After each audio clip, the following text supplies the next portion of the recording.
dzisiejszym odcinku zabierzemy Cię do niesłychanie luksusowej willi zbrodniarza wojennego Hermana Göringa, czyli prawej ręki Hitlera. W czerwcu 1933 roku Göring zleca budowę ekskluzywnego pałacu położonego zaledwie 60 km na północny wschód od Berlina. Budowla powstaje w lesie na ogromnej działce otoczonej jeziorami. Marienhalle, bo taką nadano nazwę willi, to tak naprawdę potężny kompleks wypoczynkowy z kilkunastoma sypialniami, pokojami dla gości, kręgielnią, basenem z podgrzewaną wodą i szeregiem nowinek technicznych, jak chociażby pierwsza automatyczna zmywarka do naczyń czy makieta kolejki. Słynący z miłości do bogactwa Göring przez kolejne lata wojny ściąga do willi niezliczone ilości zrabowanego złota, dzieł sztuki czy innych kosztowności, a nawet ciało swojej byłej żony, na cześć której posiadłość dostała nazwę. Jak jednak obecnie wygląda niegdyś jeden z najbardziej ekskluzywnych pałaców w Niemczech, przekonajmy się w dzisiejszym odcinku.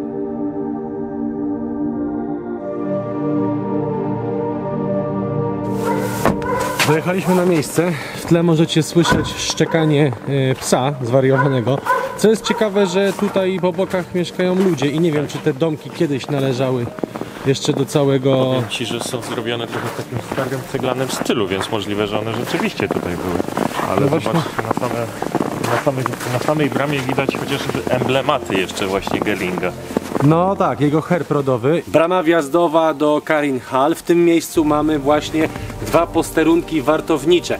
W jednym i w drugim przebywały non-stop osoby po to, aby chronić dojazd do głównej siedziby, która znajduje się paręset dobrych metrów w tamtę stronę. Jak się przypatrzycie, to właśnie tam u góry dalej znajduje się ten oryginalny herb rodowy rodziny Göringa. On jest na obydwu tych wieżyczkach i to jest w sumie jeden z najlepiej zachowanych obiektów całego tego kompleksu. Ale już nie gadam, wjedźmy do środka i zobaczycie, jak wyglądała willa jednego chyba z najbogatszych nazistów. Po rozmowie z Hitlerem Göring udał się do swojej ukochanej rezydencji Marienhalle i wydał rozkaz wysadzenia jej w powietrze, aby nie trafiła w ręce wroga. Często nas pytacie, skąd czerpiemy informacje? Oprócz tego, że szukamy w internecie, pytamy ludzi, to również czerpiemy tą informację z książek lub z audiobooków. Dzisiejsza wyprawa powstała przy współpracy z BookBeat, który jest również sponsorem tego odcinka. Jadąc na wyprawy często sobie przeglądamy i przesłuchujemy jeszcze materiały, które wcześniej zebraliśmy, aby lepiej być przygotowanym. W tym przypadku z pomocą nam przychodzi aplikacja BookBeat, dzięki której mogliśmy przesłuchać audiobooka Göring Zło Doskonałe i można powiedzieć, przypomnieć sobie wszystkie te smaczki, chociażby to, że w willi Göringa była jedna z pierwszych zmywarek automatycznych na świecie. Gdybyście chcieli sprawdzić ofertę aplikacji BookBeat, to mamy dla Was przygotowany ciekawy kod zniżkowy. Ponieważ kiedy wpiszecie kod URBEX, zakładacie konto i przez 45 dni macie możliwość przesłuchania darmowych 30 godzin audiobooków. I słuchajcie, sugerowałbym się pospieszyć, ponieważ oferta ważna jest tylko do 28 lutego. Dojechaliśmy do Marienhalle. Te głazy świadczą o tym, że tu był taki w sumie podjazd, można powiedzieć małe rondo.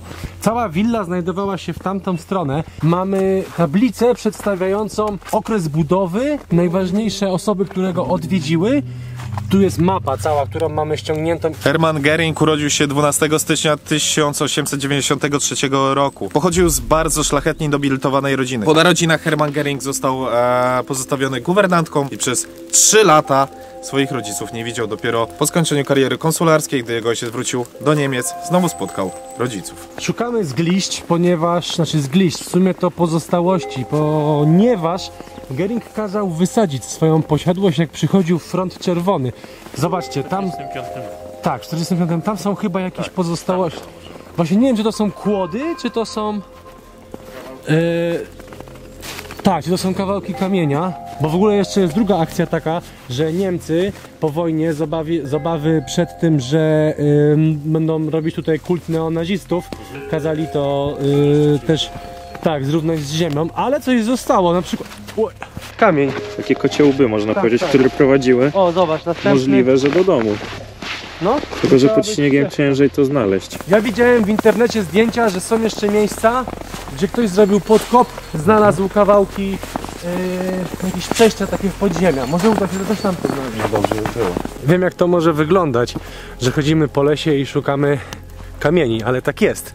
No bo zostało to nie dość, że wysadzone, zburzone, zrównane z ziemią, po to, żeby tutaj nikt nie przyjeżdżał i żeby też nie rozkradli tego ruskie. Tak, zdecydowanie to są elementy jeszcze posiadłości, które zostały po wysadzeniu tego. Są jakieś malutkie części. No ale co z Hermannem Göringiem? Trafił do eskadry latającego cyrku Czerwonego Barona, asa lotnictwa, o której słyszały wszystkie Niemcy, wszyscy obywatele Niemiec. No i można powiedzieć, że podczas I wojny światowej, w której on służył, zestrzelił 22 samoloty. Czerwony Baron podczas jednej z takich misji został zestrzelony i zmarł. I właśnie to Hermann Göring ze względu na swoją dużą błyskotliwość i przy okazji, że rzeczywiście był nadzwyczajnym pilotem, został, można powiedzieć, przywódcą tej eskadry. Później myślał, że wracając do Niemiec oczywiście będzie sławny, ludzie będą go kochać i wielbić. I pewnie by się tak stało, gdyby nie to, że Niemcy przegrały I wojnę światową, przez co sam Hermann Göring musiał uciekać chociażby do Danii, żeby prowadzić życie pilota pasażerskiego, a następnie poznał już w późniejszym okresie Szwedkę, z którą się ostatecznie ożenił. Tak wygląda posiadłość jednego z największych zbrodniarzy wojennych świata. To wygląda jakieś resztki piwnicy, fundamentów. No, ale zwróć uwagę na jedną rzecz. Że widać, że ktoś robił podkop i patrzył, tak? Czy coś tam można wydłubać.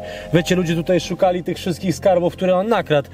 A druga sprawa jest taka, że to wszystko, widać, że to jest niemiecka robota, że tak powiem, bo są zbrojenia wstawione i macie wykorzystanie czerwonej cegły razem po prostu z betonem i nie wiem, czy jak widzicie te pręty tutaj, czy nie? Przypominają wam trochę konstrukcję tych niemieckich schronów? Tak. Prawda? Tak, a wiesz, jak jakieś pozostałe cegły znajdowałem tam dalej, no. To też był cegła i kawał prętu zbrojeniowego tak. leżącego dookoła, nie? To wszystko było jakieś ultra toporne, odporne. W tamtą stronę jest tego coraz więcej. Chodźcie, się krążyć poszukamy jeszcze, no. Podróżujemy pomiędzy zgliszczami, a tak naprawdę to kiedyś w niegdysiejszym wnętrzu pałacu. Ale co dalej działo się z Hermannem Göringiem? W 1922 roku poznaje Adolfa Hitlera, który jest dla niego takim, można powiedzieć, bogiem. Adolf Hitler docenia go, ale nie ze względu na to, tak jak myśli sam Göring, że on jest taki doskonały, super, bo ma tyle medali. Nie, docenia go dlatego, że może być jego bardzo dobrą marionetką ze względu na swoje szlacheckie pochodzenie. I to bardzo Hitlerowi pasuje, ponieważ Göring jest takim wyśnionym ideałem Niemca. Tutaj chyba ścieżka prowadzi trudno to ścieżką nazwać, prowadzi coraz bardziej do jeziora. Swoją drogą też ciekawa bania, że masz własną posiadłość, przy której jest las i jezioro. I to jest jakiś punkt odniesienia do tego, żeby znaleźć mauzoleum. Może pójdę po prostu po takich jaśniejszych śladach, aby dokądś dojść i może się uda znaleźć coś więcej niż parę cegiełek i głazów, bo jako, że są zdjęcia archiwalne, które zobaczycie na tym filmie na pewno, to też chcielibyśmy wam pokazać to, jak to wygląda w tej chwili, bo historia jest naprawdę mega ciekawa i fajnie ją wam opowiedzieć, bo jakby nie było, była posiadłość jednego z największych zbrodniarzy wojennych na świecie. Przez długi czas prawej ręki Hitlera. Proszę, cegiełka. Czasami na nich był rok zapisany, ale widzę, nie występuje. Dobrze się postarali. Mam na myśli, że dobrze się postarali z wysadzeniem tego obiektu, bo byliśmy w różnych miejscach, które zostały wysadzone, bo to jest jakby, że tak powiem, stara szkoła nazistów, że w momencie, kiedy nadchodził front czerwony, to oni wszystko wysadzali, czy na przykład Wilczy Szaniec i tak dalej. Ale tam im się tak łatwo nie udało jak tutaj. Tutaj rzeczywiście, słuchajcie, jest to bardzo zrównane z ziemią i to w dosłownym słowa znaczeniu, ale myślę, że też obecny rząd, znaczy no nie wiem, czy ten poprzedni, po wojnie po prostu, w obawie właśnie przed jakimiś kultami Hitlera i tak dalej, doszedł do wniosku, że ma to po prostu zrównać z ziemią. No i zobaczcie, tak wyglądają szczątki, czyli pokruszony beton, w większości przypadków kamyczki. Chyba kolejna dziura, kolejny wykop. Tak, bez kitu. To jest jakiś potężny fundament, tutaj udało mi znaleźć. graniczące może nie z pewnością, ale jestem dosyć mocno pewny, że możliwe, że to były elementy mauzoleum. Jeżeli teraz się pojawia plansza ze zdjęciami archiwalnymi i teraz się cofniemy i teraz jest to porównanie. Jak zobaczymy tu dookoła, wygląda tutaj jakby rzeczywiście kiedyś tu było zejście w dół, zejście do mauzoleum, zejście do grobowca właśnie ukochanej żony Hermana Geringa. Znalazłem coś. Jakiś kawałek kamienia. Tak sobie myślę, że to mogło być to mauzoleum przez chwilę, ale kamień ten leży trochę za daleko od wody, a to mauzoleum na pewno było trochę bliżej tej wody. Też te zwalone drzewa często tutaj trochę mnie destabilizują, dekoncentrują. O, spójrzcie, kolejne kamienie i tutaj jest woda, więc możliwe, że to tutaj było to mauzoleum chociażby na cześć jego żony. Spójrzcie, okręgi z głazów, tu kolejny, tu jest woda, chociażby takie wejście mogło być i tu, widzicie? Kolejna sprawa, że Gering po tym, jak zaczął stąd uciekać po kwietniu 45, kazał wziąć szczątki swojej żony i zakopać je gdzieś tutaj na terenie. Szczątki te zostały potem zbezczeszczone przez Armię Czerwoną i dopiero w 55 roku grupa z księdzem weszła na ten obiekt, znaleźli te szczątki i wysłali je do Szwecji, gdzie pochowano tą jego pierwszą żonę. Tu zobaczcie, rury wyszły do góry. Zwróćcie uwagę tylko na to, przybliżę wam. Pręty zbrojeniowe powsadzane w takie tuby. Naprawdę, takie rury w sumie betonowe, naprawdę bardzo wytrzymała robota. Wydaje mi się, że to mogło być coś na zasadzie rur ciepłowniczych może w środku. To jest chyba to, tak, to jest to miejsce. Widzicie? Jest taki podkop. Za chwilę tam wbijemy, tylko trzeba wziąć GoPro, bo ta kamera jest za duża. W ogóle my się pogubiliśmy tutaj, bo słyszałem jak krzyczałem i w ogóle się, wiesz, nie było was słychać. Nie słyszałem cię, że krzyczałeś. No właśnie krzyczałem. A Konrad ma GoPro z tym, z lampą, to o to mi chodzi, co nie? No właśnie wiem, tutaj ale nie zmieszczę. Ja nie wiem, gdzie on jest. Kondziu! A znalazłem cię po śladach. A chyba mauzoleum znalazłem swoją drogą. Jakie mauzoleum? To ten grobowiec, chyba. Nie no, grobowiec jest nad wodą. Ale mówisz o którym grobowcu? Zobaczysz na filmie, wydawało mi się, że to właśnie ten grobowiec oryginalny. Tam byłeś. No. Mauzoleum jest tam. No nie, nad wodą było. Tam też jest woda. No to w innym miejscu byłem. W tym pierwszym, zaraz ci powiem, gdzie byłeś, czekaj. To byłem byłeś raczej tu. Albo na tym Idas Palace. Właśnie nie mogłem rozkminić, co to jest. Też nie, ale byłem tak. Widzisz, tu była fontanna gdzieś. I może to była fontanna nawet, gdzie my stoimy, bo tu był główny obiekt. Znaczy to jest tak nie do końca dokładna mapa, bo ten obiekt był taki bardziej jeszcze tu. To inaczej, ja byłem albo Boat House, taki domek wejście do piwnic. Boat House, bo było to centralnie przy samej wodzie, gdzieś na wzgórzu. To my jesteśmy teraz gdzieś tutaj, a tutaj masz wyjście z bunkra i tutaj masz to Karin Skrypt, co nie? To zadzwoń do Konrada. To będzie tam. Zadzwoń do Konrada od razu, żeby z tym GoPro przyszedł, nie? No, przepadamy tą dziurę i możemy iść w tamtą stronę.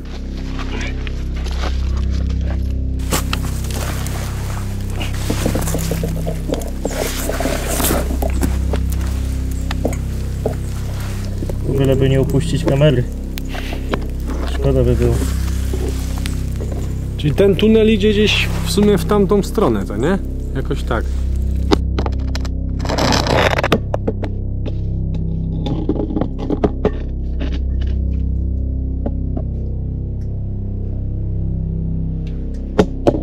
Ty, tutaj w ogóle jest jakaś ściana taka prosta, wiesz? To jest taka ściana.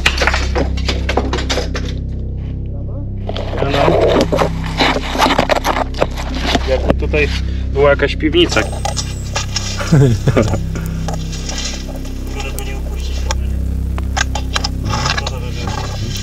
Z granat? O, widzisz? Tu są proste ściany, tu są jakieś rury i tam dalej jeszcze coś biegnie. Tak, ale no tam nie ma opcji, żebyś się wcisnął. Wiesz, po wybuchu to też może mieć różne kształty, co nie? Czyli co, jakby wychodzi na to, że coś biegnie o tak i skręca w prawo, w tamtą stronę jakby, tak? Tak, zgadza się. No wiesz, no nie odkryjemy teraz tego. My jesteśmy gdzieś tutaj. I co tu jest? Fontanna i to mogła być fontanna. No patrząc się po tych rurach, to tak. a tutaj jest bunker exit i Karin's Crypt, czyli jego żony, ta krypta, ta już, która została przeniesiona. Czyli musimy iść o tak. Dojść do wody i iść w lewo. No to chodźmy. No to do wody. W momencie powrotu do Niemiec kariera Hermana Geringa nabiera tempa oraz niestety rozwija się ideologia nazizmu, ponieważ jest coraz bardziej popularna w Niemczech. W 1933 Hitler zostaje kanclerzem, a Gering osobą numer 2, prawą ręką Hitlera. Tylko tak, w momencie kiedy Hermann Gering i jego kariera nabiera tempa, no jego życie prywatne niestety legnie w gruzach, ponieważ jego ukochana żona parę lat wcześniej zaczyna chorować na gruźlicę i z tego powodu ma bardzo osłabione zdrowie. W 1931 roku musiała jechać na pogrzeb mamy do Szwecji, gdzie dostaje zawału, z którego jeszcze Hermann Gering myślał, że ją wyciągnie, no ale zmarła i od tego momentu Gering poświęcił się głównie pracy, aby jego życie dalej miało sens. Umacnia swoją pozycję jako prawa ręka Hitlera. Na początku napadając na Polskę, potem Francja i Belgia, wszystkie kampanie, które się udały, jeszcze bardziej umacniają jego pozycję, ponieważ Hitler myśli, że naprawdę jest człowiekiem, właściwym człowiekiem na właściwym miejscu. Ta historia trochę się obraca, a nawet o 180 stopni w momencie bitwy o Anglię, kiedy Luftwaffe dostaje dosyć mocno w kość. No i właśnie w tym momencie jego pozycja mocno podupada. W oczach Hitlera nie zrobił czegoś, co powinien, aby zdobyć nawet cały świat. Dostaje drugą szansę, a mianowicie stwierdził, że jako as myślistwa, człowiek, który wie wszystko, może jeszcze uratować swoich ludzi i swoje wojska pod Stalingradem. Wiecie, jaka to była straszna i krwawa walka. Zima, dużo zimniej niż teraz. Ludzie tam wygłodnieli, naprawdę działy się tam dantejskie sceny. Stwierdził, że jakoś ich uratuje. Jak? Tworząc korytarz powietrzny właśnie po tych żołnierzy. Niestety i ta akcja, albo istety, okazała się fiaskiem, ponieważ setki samolotów, które zostały tam wysłane, zostały po prostu rozbite i zniszczone, tak jak cała armia III Rzeszy. Następnie do 1945 roku można powiedzieć, że popada w obłęd. Narkotyki, morfina, alkohol, imprezy, kolekcjonowanie drogich dzieł sztuki, skór, no wiecie, trochę mu odbiło. Nagle w 1945, jak już wie, że robi się gorąco pod stopami III Rzeszy, dostaje przebłysku. Pisze list do Eisenhowera po to, aby po prostu, no nie wiem, dogadać się w jakiś sposób. Oczywiście nie dostaje odpowiedzi na niezliczoną liczbę listów. No i co? Zostaje pojmany i przychodzi Trybunał w Norymberdze. No dobra, ale zastanawiacie się pewnie, skoro Gering został pojmany, to czemu chodzimy po lesie? Nikt nie zadbał o Karinhol. Ponieważ Gering zadbał o swoje interesy i nakazał je wysadzić kilka dni przed jego pojmaniem, tak aby nikt nie położył łap na jego ukochanej posiadłości. A co do samego Hermana Geringa, można powiedzieć, że po odstawieniu narkotyku, przymusowym odwyku, jego umysł nabrał blasku, nabrał świeżości i zaczął dużo lepiej kontaktować i stał się niejako gwiazdą procesów norymberskich i liderem skazanych osób. Pisał oczywiście skargi, starał się być traktowany jako jeniec wojenny i jako przywódca państwa. Myślał, że trochę wykaraska się z tych opałów. Na szczęście się przeliczył, ponieważ został skazany na powieszenie, śmierć niegodną według niego, bo myślał, że zostanie rozstrzelany jako wielki oficer. I myślał, że zostanie pochowany godnie. Dwie rzeczy, w których się pomylił. Tylko jedna rzecz, ponieważ do tej pory nie wiadomo jak, ale udało zdobyć mu się kapsułkę z cyjankiem, która spowodowała jego śmierć przez samobójstwo. Myślał, że zostanie pochowany godnie, nic bardziej mylnego, ponieważ został spalony, a jego prochy rozsypane w rzece, tak aby skazać go na zapomnienie.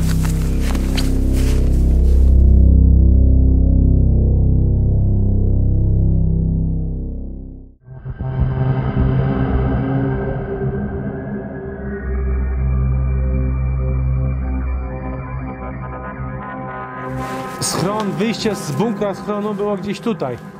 Dokładnie w tym takim podcięciu, w tym zagłębieniu. Wiesz, no już minęło trochę czasu, a tu nawet kamienia nie ma. No właśnie o to chodzi.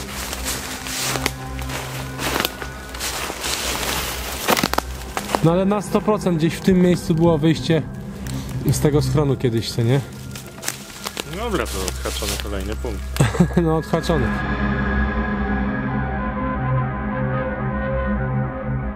Pod koniec pobytu w Karinhal, kiedy to w kwietniu 1945 roku Hermann Göring wiedział o tym, że Armia Czerwona napiera na Niemcy i na Berlin, stwierdził, że wyburzy całą swoją posiadłość i oprócz tego z krypty, w której spoczywały prochy jego pierwszej żony, schowa je tak, aby Armia Czerwona ich nigdy nie znalazła. Armia Czerwona wkraczając na te tereny znalazła te prochy i je zbezcześciła. I dopiero w 1955 roku na prośbę jednego z księży zostały te prochy odnalezione i wysłane do Szwecji, gdzie dokonano kolejnego pochówku. Nasza wyprawa powoli dobiega końca, więc pamiętajcie proszę, aby zajrzeć do opisu i sprawdzić BookBeat. Hermann Göring zadbał o to, żeby nie pozostały po tej posiadłości żadne ślady, ale na szczęście coś udało nam się znaleźć, aby opowiedzieć wam tę historię. Wygląda jak wygląda, ale jest to kawał bardzo dużej i ważnej historii. Dziękujemy wam za dzisiaj, dziękujemy naszym patronom, których lista wyświetla się tutaj, bo to właśnie dzięki wam możemy podróżować i nagrywać to, co robimy. Robić to, co robimy. Dokładnie. I nagrywać to, co robimy. No i co? Do zobaczenia na następnej wyprawie!